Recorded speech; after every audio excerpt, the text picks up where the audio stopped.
In the ancient texts that have been debated, revered, and interpreted countless times across millennia, there exists a vivid depiction of an apocalypse where Jesus Christ stands as the most potent force in the universe. This narrative stems from religious scriptures, particularly in Christian eschatology. The apocalyptic literature often describes Jesus Christ not merely as a compassionate shepherd, but as a majestic and righteous judge, exercising divine power unfathomable to the human mind. In these daunting scenarios, Jesus is portrayed wielding control over the very fabric of existence.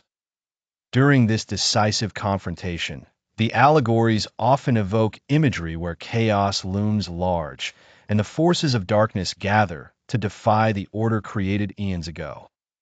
Yet, the power attributed to Jesus transcends these dichotomies of light and darkness, good and evil, standing as an embodiment of ultimate truth. The idea of who can stand against his power becomes a philosophical discourse rather than a literal battle engagement. It poses the question not about physical adversaries, but those metaphysical and ideological challenges that manifest internally and externally among individuals and communities.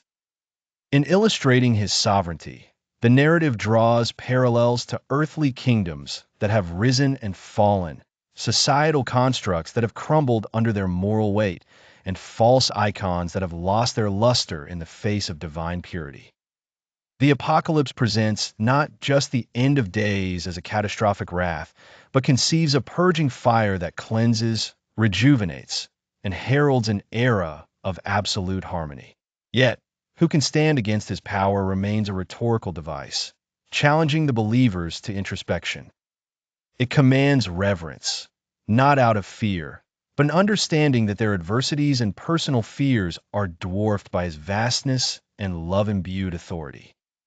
The narrative serves as both a warning and an assurance, directing human ambition towards humility, stewardship, and alignment with divine virtues. It encourages the followers to internalize this concept, realizing their insignificance compared to the boundless existence of divinity and their potential for greatness through adherence to his teachings. Thus, as scholars and theologians ponder this apocalyptic vision, it becomes an allegory of introspection and transformation, where standing against his power translates to aligning with that profound force, not through defiance, but through unity and acceptance. Such is the compelling saga, the seemingly indomitable force that cannot be resisted, yet its ultimate triumph lies not in destruction, but in universal redemption and eternal peace.